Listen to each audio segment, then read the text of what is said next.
Just admit it. A lot of us have the emotional capacity of a walnut. We don't know how to have conversations. We don't know how to check our feelings at the door. We just lose our stuff, disagreements, anything. We don't know how to regulate at all. I came across this video right here, though, and I thought it might help enlighten some of the viewers. Shout out to the woman in this video. We're going to break this down and hopefully open up more room for growth in the process. If you can follow this one rule, you'll probably decrease your emotional reactivity by half. And this rule isn't about willpower. It isn't about doing something that takes a ton of energy or effort. It's a rule about being really freaking honest with yourself.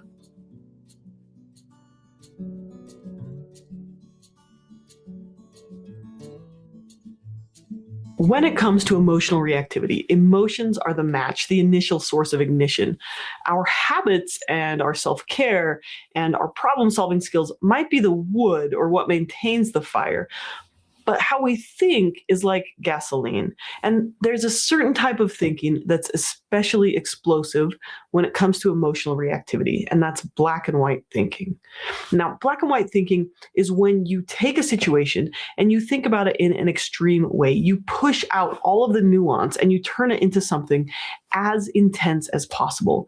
Now, you can usually recognize it when you use words like always, never, perfect, terrible, or like everything, everyone, nothing, nobody, worst or best, right? The Arbinger Institute calls these horribilizations.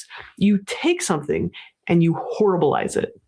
Now, notice how in these situations, black and white thinking exaggerates the situation. So, for example, a husband says to his wife, "You never do the dishes. I always have to clean up after you." Or a depressed young adult, "Everything is awful. The world is a terrible place. Climate change is hopeless. I'll never be able to succeed. I'm no good at math." Or someone at work, right? They might think, "My boss is the worst communicator." Or a young mother might say, "I'm just a terrible person. She has it all together. She's such a saint." Right? Each time the person takes a difficult situation and they make it horrible. They use the most extreme word: never, always, everything, hopeless, terrible. I think we've all done that. Even like right now, to this day, people do it. The conversations don't even be that extreme, or the debates. You picking at something that a person said or did that you didn't like, and then out of nowhere, you kind of associated with the finality of every other scenario that ended terribly or tragic. And it's like, where did you get that from? From just this right here? Like, what? I'm guilty of it. I know a lot of people are guilty of it. I think it's important that we understand the differences and why, like, doing this ruins a lot of relationships.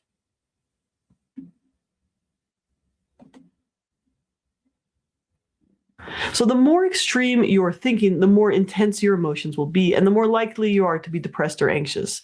But black and white thinking also makes you helpless to escape that depression or anxiety. And it's a lie. When you use black and white thinking, you are usually distorting nuanced reality by ignoring the good and exaggerating the bad. You're lying. Have you ever felt understood? Yeah. My natural response is no. Yeah. I think So if it's so awful, why do we do it? You subconsciously like black and white thinking because it serves a function in the short term. And like a drug, it makes you suffer in the long term. So what function does it serve? Number one, it justifies you. So if your wife does the dishes sometimes, but not often, why would you want to phrase that in the worst possible way? My wife never does the dishes. The reason you want to phrase it that way is to make yourself feel like the good guy and put her down. You're making yourself feel better by making the situation worse in the long run. So if your boss has some skills, some strengths, some talents, but struggles to communicate in a few areas, why would you want to say that they're terrible in every way? It's no different than picking and choosing when you want to be angry at a person and when you don't. How can you say you love or care about somebody and then antagonize and attack them?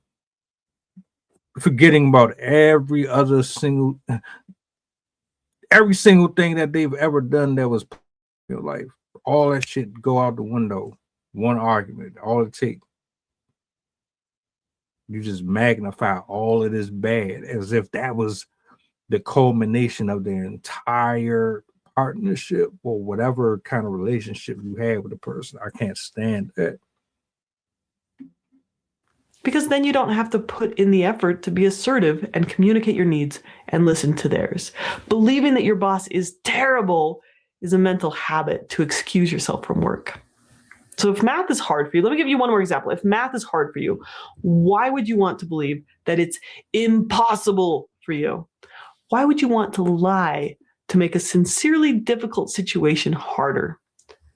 Because then you're excused from trying, from putting in effort, from the difficulty of hours of studying or the painful emotions of failing a test. Black and white thinking is an old habit that protects you from painful emotions like uncertainty and disappointment. When we exaggerate how bad things are, it excuses us from action. It creates the idea that we're helpless and therefore we do not need to act. It helps us feel powerless and thereby protects ourselves from feeling guilty or accountable. So be honest with yourself. Like, it kind of feels good when you can call up your bestie and tell them that you've had the worst day in the whole entire world. And then they say, "Oh, you poor thing." But the thing is, most of the time we don't even make that call. We just have that little internal dialogue with ourselves. "You poor thing," we say to ourselves, and we kind of like it. Like, that vindication feels good. Now, on a side note, there is a reason your brain made this fun little backdoor excuse, and it's connected to fear and the fight, flight, freeze response. When we're in danger, let's say our ancestors were at war with another tribe, the fight, flight, freeze response shuts down nuance and options in the brain. We see the attacking tribe as being subhuman, as being terrible, as being awful human beings. Black and white thinking makes it simpler to fight back, to kill them, because we're not thinking of them as humans with wives and children and parents with dreams and loves and hurts, right? They're just simply the bad guys. In life-threatening situations, black and white thinking may help us make quick and decisive decisions. Simplicity is easier than dealing with the nuanced complexity of reality, and it might help us survive. But since the vast majority of our day-to-day decisions aren't life-threatening, black and white thinking interferes with our emotional stability the rest of the time. So if we want to be less emotionally reactive, we need to replace black and white thinking with something more helpful and more honest. Which really means hold yourself accountable, stop being lazy, and participate in the destructive conversations that you are helping to create between yourself and self, or between you and the people that you are working with in the building or in the home. You cannot escape something that makes you profitable in any way by self-sabotaging every single thing, because you do not want to put in the work to acknowledge your part in what's going on. Yeah, some of this stuff might be on them, but at the same time, you have to know that you are absolutely a contributing factor to something here. Even just not saying something about what they're doing is a problem. But to make everything an extreme and just nullify all the good, that is definitely a problem. So what do we do about it? The first thing is this rule: honesty. You have to be willing to admit that black and white thinking is a lie and that you're lying to yourself to excuse yourself from something. If you're willing to be more honest about that, then you can move on to the next step. You, just you, Yeah, building your app definitely agree with on that. base 44. So notice that you're doing it. Notice your trigger words. So 99% of the time, words like always or never are not accurate. Do you have other words that you use when you're justifying yourself? Just start to catch yourself doing it. Write a big Post-it note somewhere that you can see that has a list of the words that are warning signs that you're slipping into black and white thinking and emotional reactivity. Then take a deep breath. Slow yourself down. Next, name an emotion. The emotion might be real, but the thoughts aren't. So say something like, I feel, followed by an emotion word. I feel angry. You are not allowed to say, I feel like you're making me angry. I feel like you always attack me. I feel like you never take out the trash. I'm sorry, those are lies. And they're also thoughts. They're not feelings. They're lies because they're exaggerated. But that's not a feeling statement, right? 3 words only. I feel emotion word. I feel angry. That's honest, right? Okay, next, reframe the situation. Speak in the gray. There might be a real problem that needs to be solved. The emotion can motivate you to take action, but extreme thinking, like black and white thinking, will most likely interfere with your ability to solve the problem. So we're going to look for the gray. Here's how. Use both and instead of extreme thinking. Now, this is an annoying therapist skill that's actually super effective, right? You can feel 2 emotions at the same time. You can have 2 nuanced truths that seem contradictory at the same time. So, for example, when your boss miscommunicates a deadline to you, instead of thinking, he's a terrible communicator, you could say, my boss didn't communicate well. And he's also trying really hard to help our team succeed. Or if you messed up, right? Instead of me either being a complete idiot or a perfect worker, you could say something like, oh, I'm basically intelligent and valuable at times. I make mistakes too. Both of these can be true. Yeah, Or if I've done that. I still do it. I've gotten better at that. It's like you got to take the good with the bad, right? You'll be quick to be pissed off and angry or disappointed in something, but we're so quick to point the finger at something just so we can feel good about why we feel bad. It's like, but my guy, you got to understand, well, you kind of put yourself in this position, or yeah, this happened, but I mean, I got to look at the other side of it too. There's always 2 sides to everything. And we tend to forget that and focus on just that, So, I mean, there's that. a loved one passes away, you could say something like, oh, I feel so sad about the death of my mother, and I feel relieved that I don't have to be her caretaker anymore. Or, it could be true that your wife might be insensitive to you sometimes, and she also loves you a lot, right? So that's the skill of both and. You look for 2 parts or lots of parts of these situations. Okay, next, look for exceptions. Look for counterexamples. So if I have this thought, oh, my wife never does the dishes, you look for a time that she did or some other way that she contributes, right? Look for an exception to this extreme way of thinking.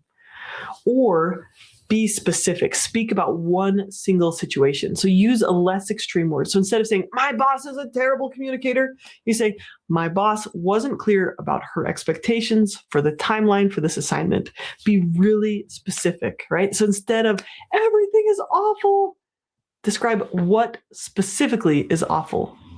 So say, oh, she didn't tell me the time frame. So when we get specific, then we can actually do something about a problem. So like, you could say something like, oh, hey boss, next time I need more clarity about deadlines. Okay. And then last, make sure to check for your own accountability.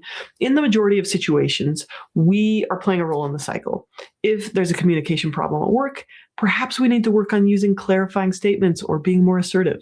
If there's a problem with chores in the marriage, we may need to consider how we're contributing or clarifying household tasks, or we need to manage our stress levels better, or, not be so busy all the time, right? There's probably something we can do to contribute to the solution here.